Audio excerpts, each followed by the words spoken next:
بسم اللہ الرحمن الرحیم۔ نظر کا لگنا حق ہے، یعنی ایک شخص کی نظر دوسرے شخص کو لگ جاتی ہے، اس کا انکار نہیں کیا جا سکتا۔ چنانچہ پہلے انبیاء کرام علیہ السلام کا بھی یہ نظریہ تھا کہ ایک انسان کی نظر دوسرے انسان کو لگ جاتی ہے۔ چنانچہ قرآن مجید میں ہے حضرت یعقوب علیہ السلام کے متعلق کہ آپ کے 10 بیٹے تھے اور وہ 10 کے 10 بہت خوبصورت بھی تھے اور بہت باکمال بھی تھے۔ چنانچہ جب سیدنا یعقوب علیہ السلام کے 10 بیٹے مصر روانہ ہوئے تو حضرت یعقوب علیہ السلام نے فرمایا، میرے بیٹو ایک دروازے سے داخل نہ ہونا، بلکہ مصر کے 4 دروازے ہیں تو تم الگ الگ دروازے سے داخل ہونا۔ یہ نہ ہو کہ تم 10 کے 10 ایک ہی دروازے سے داخل ہو اور تم پر کسی انسان کی نظر لگ جائے۔ تو معلوم ہوا نظر کا لگنا حق ہے، اور یہ انبیاء کرام علیہ السلام کا نظریہ بھی تھا کہ نظر لگ جاتی ہے۔ اور حدیث مبارکہ میں آتا ہے، جس کو صحیح بخاری میں امام بخاری نے روایت کیا اور صحیح مسلم میں امام مسلم نے روایت کیا، اور سنن ابو داؤد میں بھی یہ حدیث موجود ہے، سنن ترمذی میں بھی یہ حدیث موجود ہے۔ حضرت ابو ہریرہ رضی اللہ تعالیٰ سے روایت ہے کہ حضور نبی اکرم صلی اللہ علیہ وسلم نے ارشاد فرمایا، نظر کا لگنا برحق ہے، اور آپ نے گھورنے سے منع فرمایا کہ کوئی شخص کسی کو غور کر کے بار بار دیکھتا رہے، اس سے حضور نبی اکرم صلی اللہ علیہ وسلم نے منع فرمایا۔ اور اسی طرح ایک اور حدیث جو صحیح بخاری میں موجود ہے، صحیح مسلم میں یہ حدیث موجود ہے، حضرت ام سلمہ رضی اللہ تعالی عنہا بیان کرتی ہیں، حضور نبی اکرم صلی اللہ علیہ وسلم نے اپنے گھر میں ایک بچی کو دیکھا جس کے چہرے کا رنگ تبدیل ہو گیا تھا۔ اس بچی کے چہرے کا رنگ سیاہ میل ہو گیا تھا یا زردی میل ہو گیا تھا، بہرحال اس کے چہرے کا رنگ اصل رنگ سے تبدیل ہو گیا تھا۔ تو حضور نبی اکرم صلی اللہ علیہ وسلم شاہ فرمایا، اس پر دم کراؤ کیونکہ اس پر نظر لگی ہوئی ہے۔ اور اسی طرح صحیح بخاری میں یہ حدیث موجود ہے، سنن ترمذی میں بھی یہ حدیث موجود ہے۔ حضرت عبداللہ بن عباس رضی اللہ تعالیٰ عنہ بیان کرتے ہیں، حضور نبی اکرم صلی اللہ علیہ وسلم حضرت حسن اور حضرت حسین رضی اللہ تعالیٰ عنہ کو دم کرتے ہوئے فرماتے تھے، تمہارے باپ حضرت اسماعیل علیہ السلام اور حضرت اسحاق علیہ السلام بھی دم کرتے ہوئے فرماتے تھے، میں تم کو شیطان، ہر زہریلے کیڑے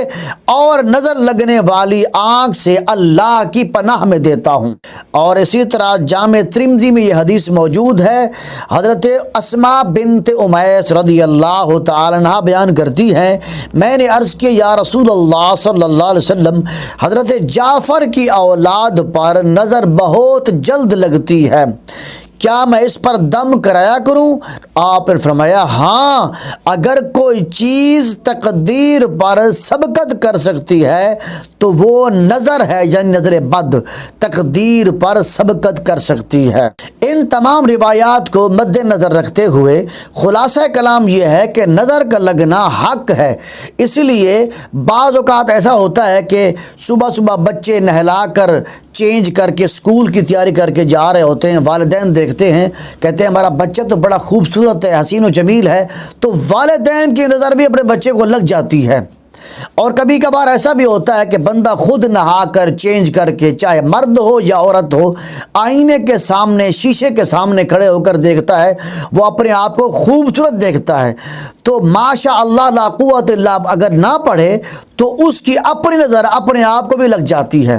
اور اسی طرح بعض اوقات ایسا ہوتا ہے کہ بندہ سیلفی بنا رہا ہوتا ہے تو سیلفی بناتے ہوئے بھی بندے کو اپنی نظر لگ جاتی ہے۔ اسی لیے جب بھی کوئی چیز آپ کو حسین نظر آئے، چاہے جانور ہو، چاہے درندہ پرندہ ہو، چاہے انسان ہو، چاہے اپنے بچے ہوں، چاہے اپنی موٹر گاڑی ہو یا اپنا گھر نظر آئے خوبصورت آپ نے دیکھا، تو بندے کو چاہیے کہ نظر سے بچنے کے لیے یہ دعا پڑھے،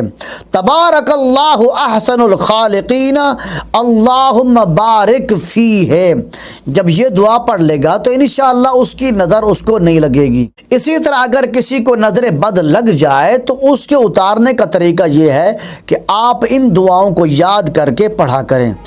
ایک دعا یہ ہے، حضور نبی اکرم صلی اللہ علیہ وسلم یہ دعا پڑھتے تھے،